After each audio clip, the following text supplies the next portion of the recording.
उस शायर पे एतमाद है जिसे मैं बुलाना चाहता हूँ। और उसके लिए मैंने 2 शेर, बिल्कुल एकदम बजा शेर मैंने लिख के रखा हुआ है, मैं पढ़ देता हूँ क्योंकि मैं शायर नहीं हूँ, मैंने आप लोगों को पहले ही बताया है। तो 2 लिख के रखा हूँ जो पढ़ता हूँ कि मैं दरिया हूँ बहुत छोटा, मैं दरिया हूँ बहुत छोटा, हदें मालूम अपनी। मैं दरिया हूँ बहुत छोटा, हदें मालूम अपनी, समंदर सामने आए तो रास्ता छोड़ देता हूँ।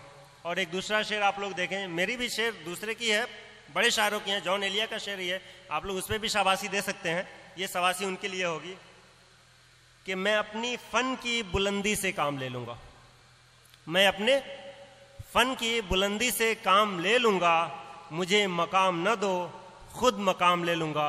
जनाब अकमल बलरामपुरी साहब से गुजारिश करूँगा क्योंकि मुझे पूरा एतमाद है कि वो अपने फन से अपना मुकाम ले लेंगे। अस्सलाम वालेकुम,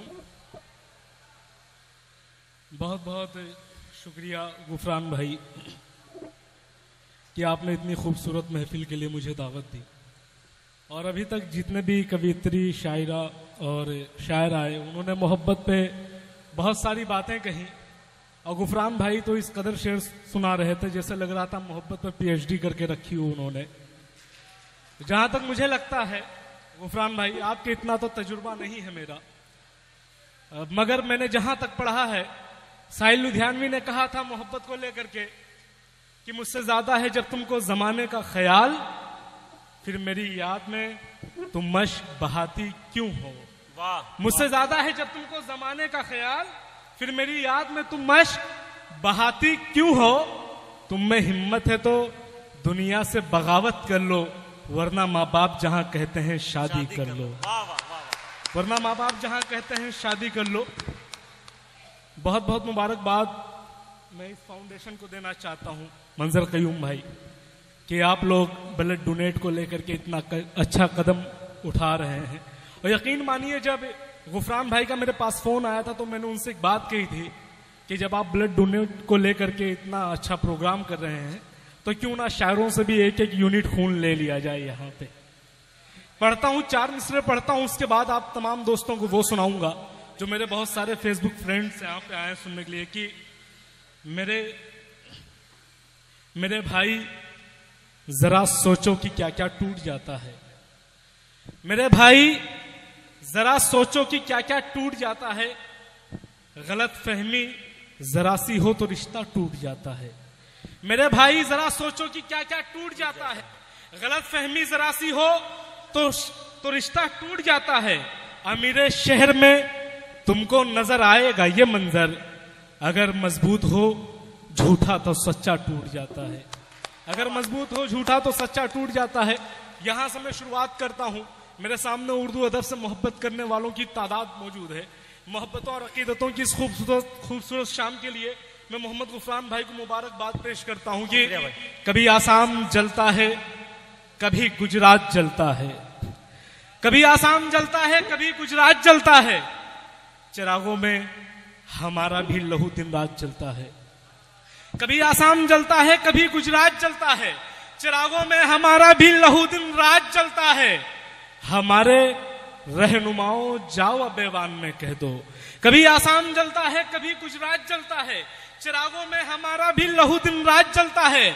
हमारे रहनुमाओं जाओ अब ऐवान में कह दो कि एक मासूम सा बच्चा भी माँ के साथ जलता है, कि एक मासूम सा बच्चा भी माँ के साथ जलता है।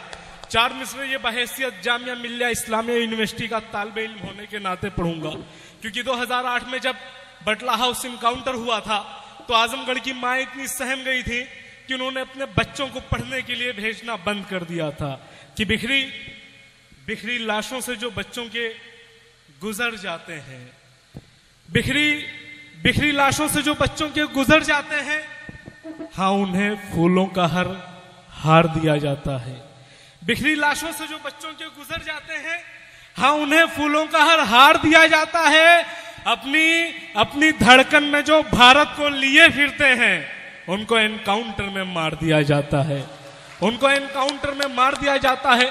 4 मिसरा और पढ़ूंगा और उसके बाद एक नज्म सुनाऊंगा आपको जो बहुत सारे दोस्तों का मुतालबा भी है कि, और उससे पहले एक बात बता दूं कि जब कभी ये कहा जाता है ये वतन तुम्हारा नहीं है, हमारा है, यहां से चले जाओ, पाकिस्तान चले जाओ, उस वक्त हिंदुस्तान की खाकी वर्दी खामोश रहती है।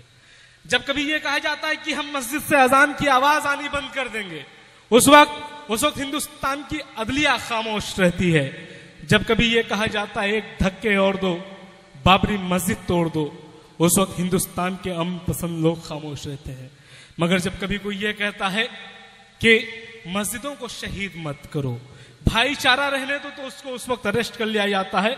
पढ़ता हूं कि अगर हम कुछ भी करते हैं तो तुमको पाप लगता है, अगर हम कुछ भी करते हैं तो तुमको पाप लगता है, अगर हाथों में रस्सी हो तो तुमको सांप लगता है, अगर हम कुछ भी करते हैं तो तुमको पाप लगता है, अगर हाथों में रस्सी हो तो तुमको सांप लगता है। मुसलमान को जरा सी बात पर ही जेल करते हो, क्या योगी और तोगड़िया तुम्हारा बाप लगता? एक नज्म पढ़ूंगा फिर मैं अपनी जगह ले लूंगा, क्योंकि मुशायरे का आखिरी लम्हा चल रहा है। उस नज्म का उन्वान है हिंदुस्तान और मुसलमान। और गुफरान भाई यकीन जानिएगा, वो नज्म मैंने इसलिए भी लिखी थी क्योंकि जब इनकाउंटर होता है बटला हाउस का, तो उसके बाद जब मुसलसल दहशतगर्दी के ठप्पे लग रहे थे, तो मैंने महसूस किया कि इस तरह की नज्म लिखनी चाहिए। पढ़ता हूं, मेरे दोस्त राशिद इकबाल भाई नहीं मौजूद है, उनकी कमी का एहसास हो रहा है, मगर फेसबुक पे लाइव चल रहा है जिससे वो देख रहे हैं। गुफरान भाई नजर करते हैं। जातो मजहब का यहां कोई तरफदार नहीं,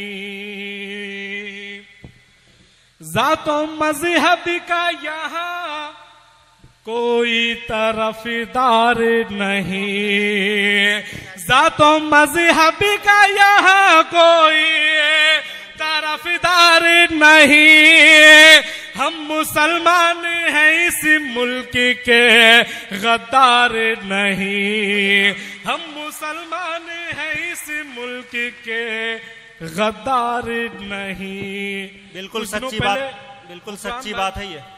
कुछ दिनों पहले एक हुकूमत आई है उत्तर प्रदेश में, तो फेसबुक पे मेरे दोस्तों ने मुझसे पूछा कि अब तो हालात बदले हैं, निजाम बदला है, सियासत का रुख बदल चुका है, फिर आप कैसे पढ़ेंगे? तो मैंने पोस्ट किया था कि मुझको दुश्मन से नहीं यार से डर लगता है, जैसे गिरती हुई दीवार से डर लगता है। मुझको दुश्मन से नहीं यार से डर लगता है, जैसे गिरती हुई दीवार से डर लगता है। जिनके सीने में ईमान की हरारत ही नहीं, उनको इस मुल्क की सरकार से डर लगता है, उनको इस मुल्क की सरकार से डर लगता है।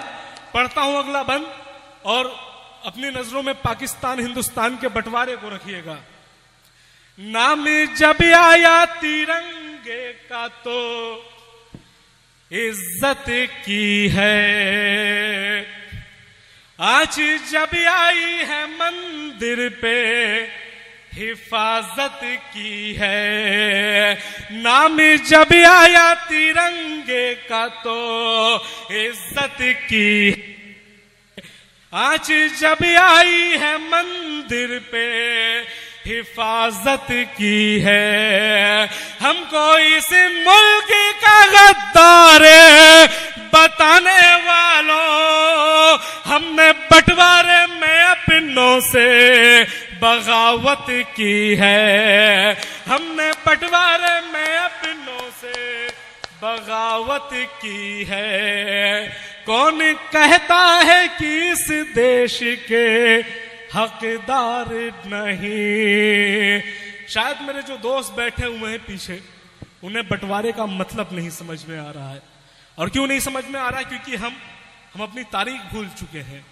आप उठा के देखिए खुद बातें।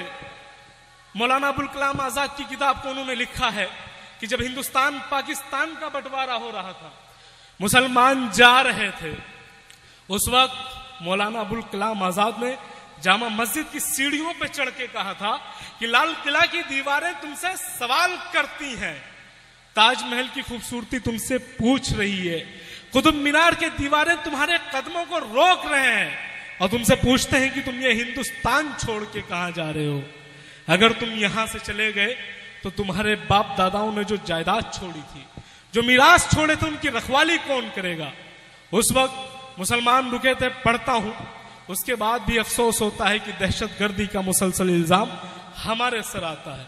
जो आगे की जो तादाद है मैं नाम नहीं जानता हूं, आप सबकी भी शिरकत चाहता हूं। सबके कहने से तो हकदार नहीं हो सकते, गुफरान भाई आपकी क़यादत में पढ़ता हूं, सुनिएगा। सबके कहने से तो हकदार नहीं हो सकते, अपनी मिट्टी के गुनहगार नहीं हो सकते, जिनके पुरखों ने लहू से तुझे सींचा भारत। अफसोस होता है कि तहरीक खिलाफत हमारी, इंकलाब जिंदाबाद का नारा हमने दिया, कारगिल की चोटी पर तिरंगा हमने फहराया और पाकिस्तानी टैंक को भी हमने तबाह किया, मगर इतने सालों के बाद भी दहशतगर्दी का इल्जाम हम पे आता है। बहैसियत जामिया मिल्लिया इस्लामिया यूनिवर्सिटी की आवाज बन के बोलता हूं, क्योंकि उसे उसूल कहते हैं कि सर कटा देना मगर सच बोलने से मत कतराना। सबके कहने से तो हकदार नहीं हो सकते, अपनी मिट्टी के गुनहगार नहीं हो सकते, जिनके पुरखों ने लहू से तुझे सींचा भारत, उनके बच्चे कभी गद्दार नहीं हो सकते, उनके बच्चे कभी गद्दार नहीं हो सकते। कौन कहता है कि इस मुल्क के हकदार नहीं। आखिरी बंद पढ़ता हूं, फिर अपनी जगह ले लूंगा, बैठ जाऊंगा मैं। दुनिया भर से, मुल्क भर से आवाज आ रही है कि लाल किला आपका नहीं है, ताजमहल को छोड़ के आप चले जाएं, यहां पे पहले कोई मंदिर थी, हमारे बुजुर्गों ने अपने खून से इस मिट्टी को सींचा था। तर्जुमानी करता हूं, ए वतन खूनी खराबा तेरी तस्वीर नहीं, मुल्क पर राज करे भगवे ये तकदीर नहीं। ए वतन खून खराबा तेरी तस्वीर नहीं, मुल्क पर राज करे भगवे ये तकदीर नहीं। लाल किला ताज महल और